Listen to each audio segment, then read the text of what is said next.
Welcome to Comfort Time with Aunty Yunike. Today's story is protection or hindrance.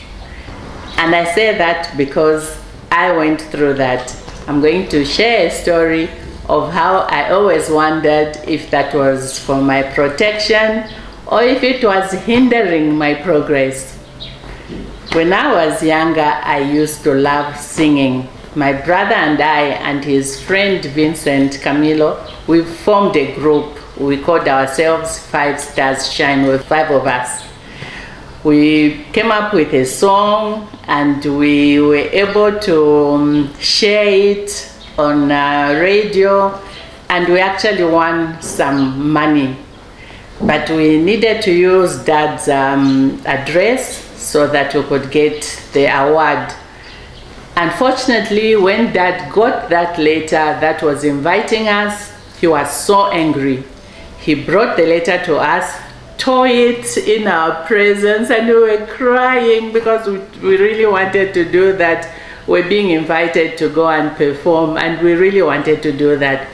But Dad wouldn't allow that. So we lost out on that opportunity.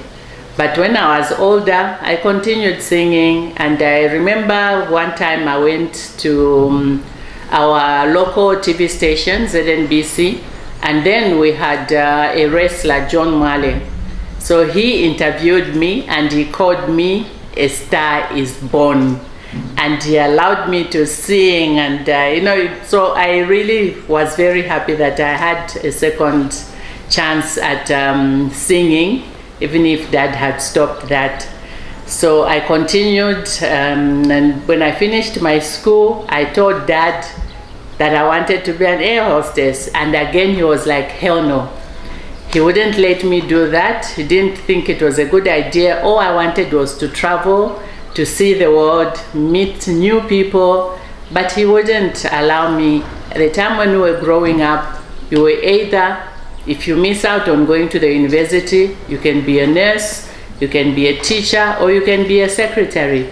I couldn't be a nurse because yes, I loved the uniform and I would have loved to wear that uniform and parade in the hospital, but I'm scared of blood, so that was out.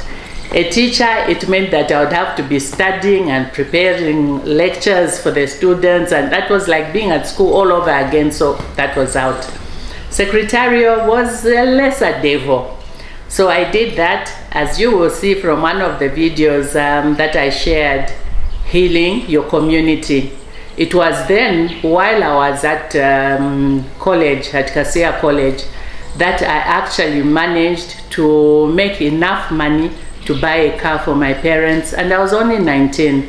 So I was already having a lot of ideas, business ideas, and if anybody had taken a time to look at my interest, they'd have known that what I needed to do was go into business and not do all these other things. But that's what happened. Eventually, I managed to get into where I was supposed to be. So at 19, I bought a car for my parents and I continued with my life. I tried now to go back to singing, but soon after that, I got married, started having children, and so my life changed completely. So what I'm trying to share now is that later, when my twin boys, and I've shared many times about their life when they were in India in a video called Poverty, and you will see the link at the end of the video for those who want to know more. When one of my twin boys asked if he could study a certain course, but people had told him that if you study that course, it's useless because it will be very difficult for you to find a job. And so when he called me, he says, I really want to do this, but I'm told it will be difficult for me to get a job, so it's a waste of effort. I said, no, go for it. Do what is of interest to you, what you want to do.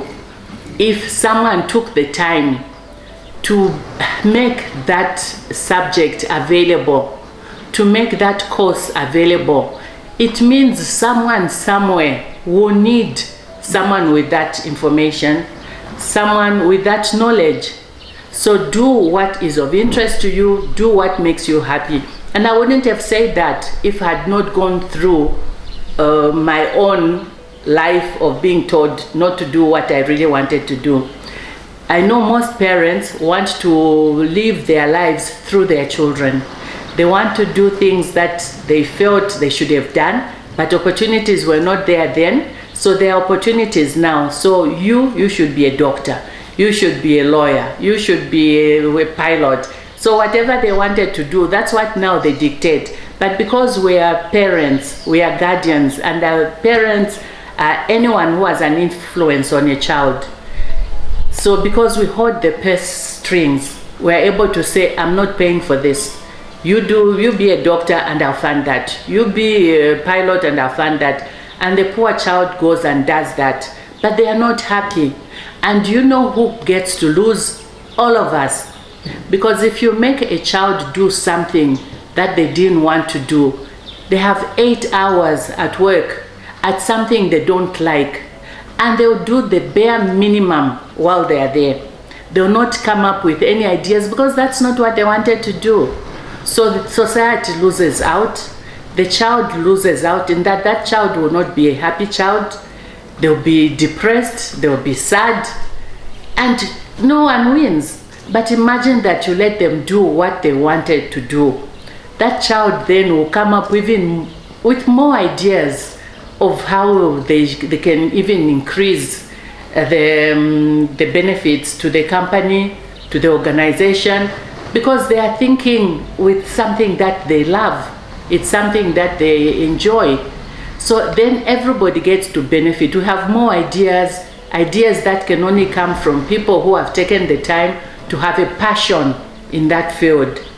So please, I'm here encouraging parents, guardians, anyone who has an influence on a younger person or even an older person, that they should go with what they love, something that brings them joy, something that will give them, you know, when you're home now and you're done with whatever you're doing, you exhale and you're like, oof, I had a great day. That's what we want to give to our children. That's what we want to give to ourselves.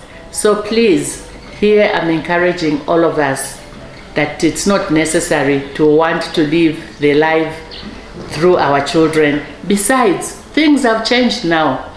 You know, before, there were only certain careers where people could make money. These days, you can be rich at virtually anything. You can be a billionaire. So we all benefit from ensuring that all our children are doing something that they love, so that they will pour everything that they have into that field. Let's encourage them, let's guide them, and let's make sure they are happy doing something that they love.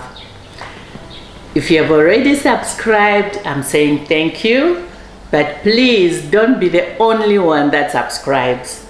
Invite your family, your children, your siblings, everybody to enjoy the videos and this cut across, and also encourage them to subscribe. The more the merrier. See you in the next video.